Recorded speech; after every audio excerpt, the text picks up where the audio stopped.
निशिर-मोलो वीरेंद्र को अपने साथ ले गए और ये सभी घर से निकलकर तांत्रिक महाराज के पास पहुंचे। तांत्रिक महाराज, आप ठीक हैं? हम तो ठीक हैं, लेकिन जो अभी हुआ आप सभी ने देखा। निशिर-मोलो उस आदमी को ले गए, लेकिन वो वापस कैसे आ सकते हैं? वो तो चले गए थे ना। हे भगवान, एक तरफ उस संक्रमण का डर जो पूरे देश को अपनी चपेट में ले रहा है, दूसरी तरफ दमयंती और तीसरे ये निशिर-मोलो। ऐसा लग रहा है कि खतरा हर तरफ से हमारी तरफ ही बढ़ रहा है। जब तक हमें निशिर-मोलो के वापस आने का रीजन पता नहीं चल जाता, तब तक हमें उनसे उसी तरह खुद को बचाना पड़ेगा जैसे पहले बचाया करते थे। दमयंती की अगली चाल क्या होगी, हमें उसके लिए भी तैयार रहना होगा। फिलहाल हमें अपना पूरा ध्यान इस संक्रमण को रोकने में लगाना है। इस तरफ दमयंती अपनी गुफा में बैठी एकदम जली कटी जा रही थी। उसने सामने रखा हुआ अग्निकुंड भी लात मारकर गिरा दिया। या मेरा वीरेंद्र कहाँ है? कौन थे वो 4 नकाबपोश जो उसे ले गए? दमयंती, ये तुम क्या कर रही हो? तुमने क्रिया में इस्तेमाल होने वाले अग्निकुंड में लात क्यों मारी? ये काली विद्या का अपमान है। हे काली दुनिया की देवी, क्षमा करें। आप ही बताइए, वो 4 आदमी कौन थे? पहले तो वो मुझे सिर्फ सपने में दिखा करते थे, अब वो असल में कैसे आ गए? और वो वीरेंद्र को कहाँ ले गए? वो निशिर-मोलो है दमयंती। कौन है वो निशिर-मोलो? तुमको याद नहीं क्या, जब तुम महाराज के साथ सिंहासन पर बैठी थीं, तब कुछ फरियादी आए थे। हाँ, वो ये पूछ रहे थे कि महाराज उन लाशों का क्या करते थे, और फिर मैंने उनको खत्म कर दिया था। हाँ, असल में जो आखिरी मुर्दा तुम्हारे पास आया था, उस मुर्दे को ले जाने वाले 4 नकाबपोश आदमियों को महाराज के सिपाहियों ने मार दिया था। उन्हीं की आत्मा मरने के बाद निशिर-मोलो बनी और तब से ही ये बेरमपुर में भटकते थे। मेघना ने इनको महाराज की लाश देकर वापस भेज दिया था, लेकिन अब ये वापस कैसे आ गए, इसका ज्ञान मेरे पास भी नहीं है। ये मुझे मेरे सपनों में क्यों नजर आते थे? क्या इसके बारे में भी तुमको कुछ नहीं पता? जिस तरह भगवान अपने भक्त को पहले ही चुन लेता है, उसी तरह शैतान ने भी तुमको पहले ही चुन लिया था, और शैतान जिसको चुन लेता है वो उसके भविष्य काल की कुछ तस्वीरें उसको पहले ही दिखाना शुरू करता है। इस पर दमयंती ने अपने सपने को फिर से याद किया। आधी रात का पहर था, चारों तरफ घना जंगल। दमयंती डरी सहमी सी अंधेरे के बीच खड़ी थी। ये मैं कहाँ आ गई? क्या मैं सही जगह हूँ? वो इधर उधर देख रही थी, लेकिन घने जंगल के अलावा कुछ भी नजर नहीं आ रहा था। तभी उसे एक आवाज सुनाई दी। ये आवाज सुनकर वो अचानक से डर गई और झाड़ियों के बीच जा छिपी। उसने देखा कि 4 आदमी कंधे पर एक ताबूत उठाए आगे बढ़ रहे हैं, और उन्हें पहचानते ही वो बेहद डर गई। हे काली दुनिया की देवी, मुझे बचा लीजिए। तो क्या मैं उनसे बचने के लिए ऐसे भी भटकती फिरूंगी? वो मेरा भविष्य है। भविष्य कभी भी बदल सकता है दमयंती। उन्होंने बस तुमको आगाह किया है कि वैसा हो सकता है।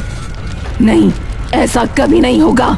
मेरी शक्तियों के आगे दुनिया की कोई शक्ति बड़ी नहीं है। मैं कभी किसी से नहीं डरने वाली। इस तरफ पूरे भारत में महामारी फैल रही थी।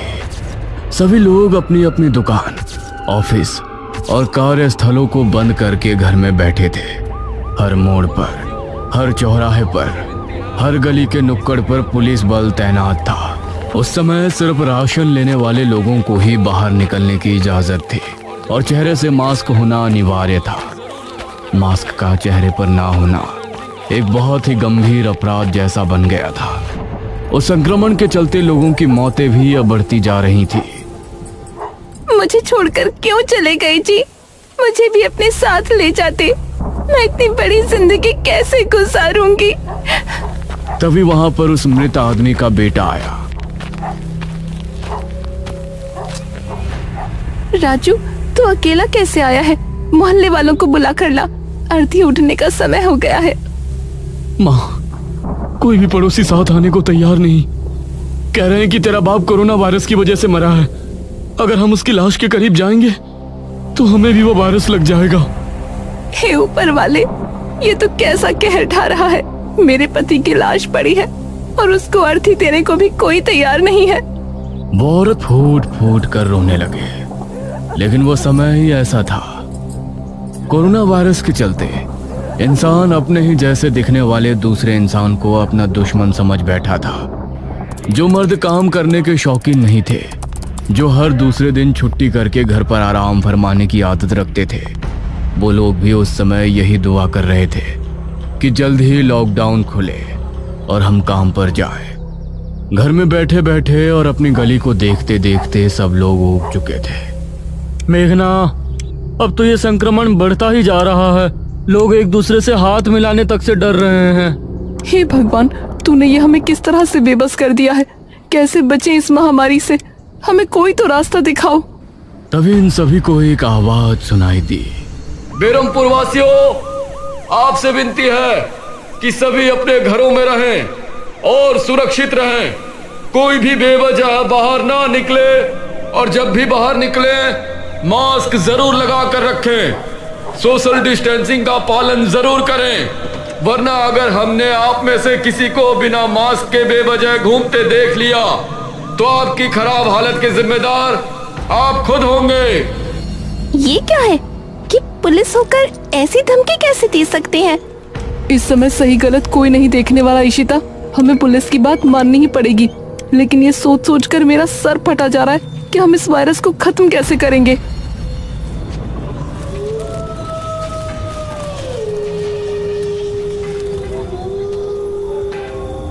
रात के 12 बजे एक पुलिस वाला बेरमपुर के चौक पर तैनात था। अरे, इतने रात में तो कोई ना आया। अब तो मेरी लाठी भी पड़ी पड़ी उब गई है। तभी उसको सामने से एक बाइक आती हुई नजर आई। पुलिस वाला उसको देखकर छिप गया और जैसे ही वो आदमी चौक पर पहुंचा तो अचानक पुलिस वाला उसके सामने आ गया। चल रहे हीरो, बाइक साइड में लगा। वार्निंग देने के बाद भी घूमने का शौक खत्म नहीं हो रहा है ना। अब देख कैसे मैं तेरी कमर का गुंबद बनाता हूँ। ये सुनकर उस लड़के ने पुलिस वाले को अपनी जेब से एक 500 का नोट निकाल कर दिया। जाने दो ना साहब, आते समय भी एक और नोट दूंगा। ये सुनकर पुलिस वाला मुस्कुराया।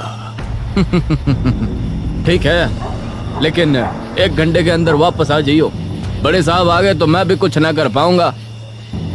जी जरूर। ये कहकर लड़का वहां से चला गया।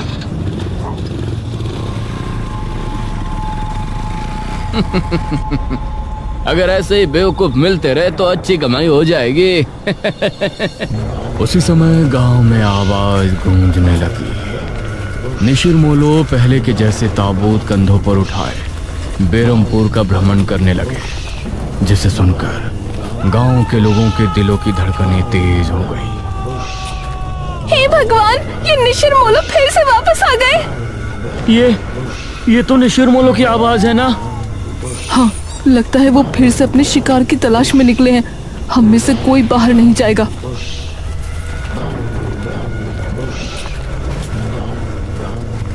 अरे, ये कौन है भाई, इतना शोर कर रहे हैं? उसने देखा तो सामने से निशिर मोलो आ रहे थे।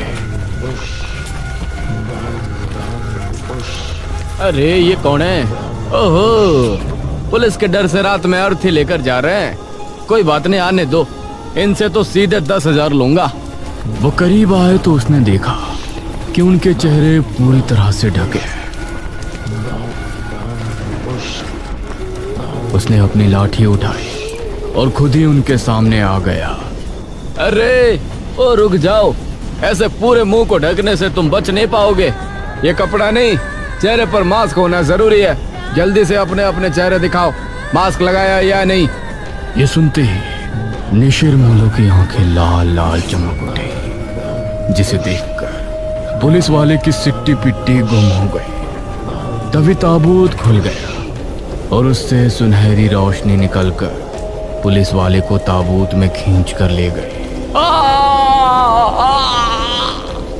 सभी गांव के लोगों को पुलिस वाले की चीख सुनाई दी और फिर वो भयानक आवाजें दूर जाते जाते खत्म हो गई। तांत्रिक महाराज, आप कुछ तो सोचिए, कुछ तो हल निकालिए इस महामारी का। मृत्युंजय अमृत को हम पूरे इंडिया में तो नहीं भेज सकते, ऐसे में कोई तो रास्ता होगा ना। बेटी, तुम्ही ने पिछले जन्म में अपने राज्य को महामारी से बचाया था।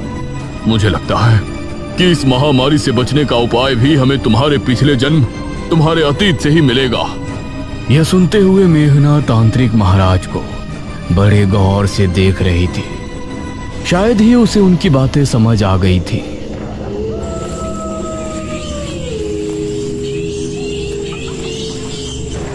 रात करीब 2 बजे के समय मेघना ने खुद को जंगल में पाया। वो धीरे धीरे आगे कदम बढ़ा रही थी। उसके चेहरे पर कोई भाव नहीं था। तभी उसके सामने दमयंती आ गई। कैसी हो राजकुमारी मेघालय? अपने राज्य के लोगों को मरते हुए देखकर अब कैसा लग रहा है आपको? तुम्हारी लड़ाई मुझसे थी तो हमारे राज्य या हमारे देश के लोगों को शिकार बनाने से तुमको क्या मिलेगा? सुकून। तुमको परेशान देखकर मुझे सुकून मिलता है, लेकिन तुम क्यों बेबस हो गई हो? अब तो तुम भी नई हो, जमाना भी नया है। बचाओ अपने इस राज्य को, अपने देश को। क्या अब कोई सिद्धि नहीं बची जो तुम इससे सबको बचा सको? यह सुनकर मेघना ने अपनी नजरें झुका ली और दमयंती गायब हो गई। हे ऊपर वाले, मुझे कोई तो रास्ता दिखाओ। मैं इस तरह से लोगों को मरते और उनके बीच एक दूसरे के लिए नफरत भरते हुए नहीं देख सकती। तभी उसको सामने से एक तेज रोशनी फैलती नजर आई। मेघना ने अपनी आंखों पर हाथ रख लिया और उसे देखने की कोशिश की। उसने पाया कि सामने मृत्युंजय अमृत का पेड़ है और उसके पास ही निशिर मोलो भी उसकी तरफ आ रहे हैं। नहीं! अगले ही पल मेघना ने खुद को राजमहल में खड़ा पाया, लेकिन इस समय वो राजकुमारी मेघालय के रूप में थी। वो अपने कक्ष में थी और उसके हाथ में एक किताब थी। इस किताब में हमने राजमहल से आश्रम जाने और वहाँ पर हमारी सिद्धि को प्राप्त करने तक की सारी गाथा लिखी है। वो पल हमें हमेशा याद रहेंगे। उसने उस किताब को अपने पलंग के बराबर में लगी शाही अलमारी के अंदर रख दिया और फिर वो अपने बिस्तर पर जाकर लेट गई। मेघना, उठ ना यार, अब क्या हुआ तुझे? मेघना को इशिता ने नींद से जगाया। वो पूरी तरह पसीने से भीगी थी। Are you okay? हाँ, मैं ठीक हूँ। सपने में दमयंती आई थी। मेघना, खुद को संभाल ना यार। तू पिछले जन्म में राजकुमारी थी, इस जन्म में तू इतनी टेंशन क्यों ले रही है? इस महामारी से निपटने की जिम्मेदारी गवर्नमेंट और हेल्थ ऑर्गेनाइजेशन की है, तेरी नहीं। अरे यार, मुझे बहुत ही जरूरी बात पता चली है। तू चल अभी। इस टाइम कहाँ जा रही है तू? मेघना इशिता को लेकर अनुज के कमरे में पहुंची।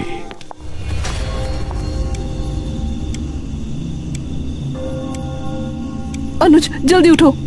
अनुज आंखें मलता हुआ उठ बैठा। अरे वाह, आज तो सुबह सुबह मेघना ने मुझे जगाया है। आज का दिन तो बहुत अच्छा जाएगा। अरे ओ मजनू, सुबह नहीं, रात के 2 बज रहे हैं।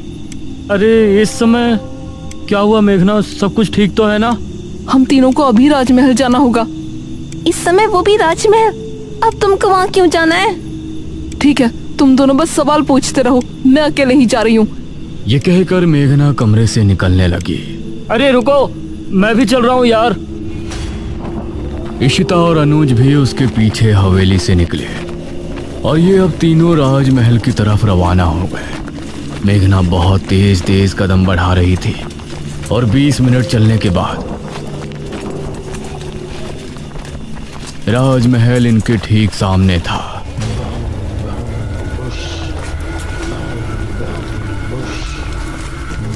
अरे निशिर मोलो, इनकी आवाज सुनकर ये तीनों जल्दी से राजमहल के अंदर घुस गए।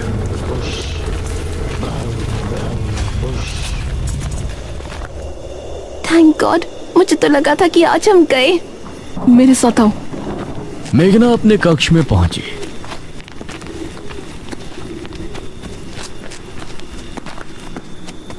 और उस अलमारी की तरफ बढ़ी। उसने अलमारी खोलकर उसके अंदर देखा तो वो किताब अभी भी वहीं रखी थी। थैंक गॉड, ये किताब अभी यहीं है। क्या है इस किताब में?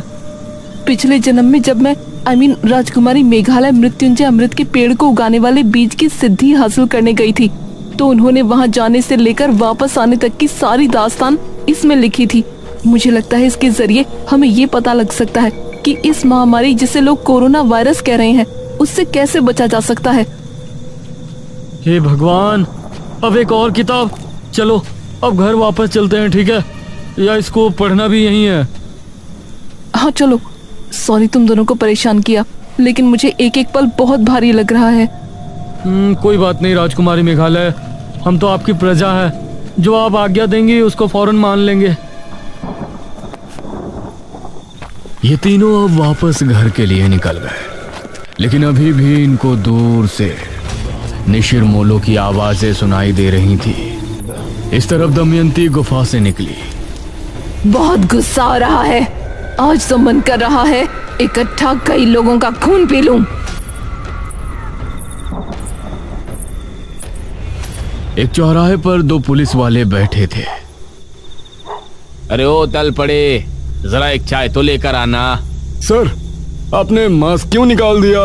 अरे तू मुझे ज्ञान दे रहा है? दरोगा हूँ मैं, दरोगा।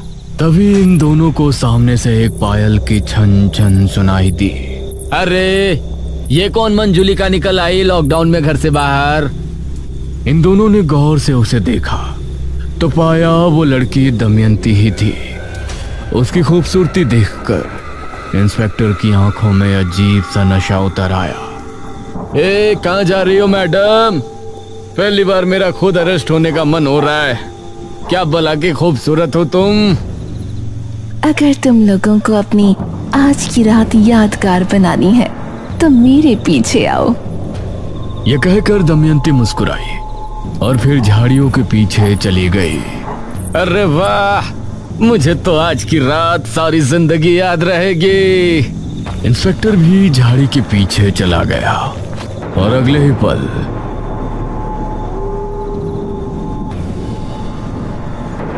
उसके कपड़े बाहर आ गिरे।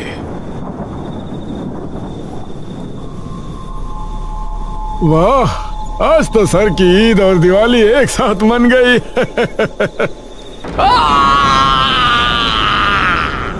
इंस्पेक्टर की चीख सुनकर कांस्टेबल हैरान रह गया। क्या हुआ सर? तभी दमयंती उसके सामने आ गई। उसके दांत बहुत भयानक हो गए थे, आंखें भी लाल सुर्ख होकर चमक रही थी। आ जाओ मेरी जान, तुमको अपनी रात खूबसूरत नहीं बनानी क्या? ये कहते हुए दमयंती ने कांस्टेबल को कसकर गले लगा लिया और उसकी चीख फिजा में गूंज गई।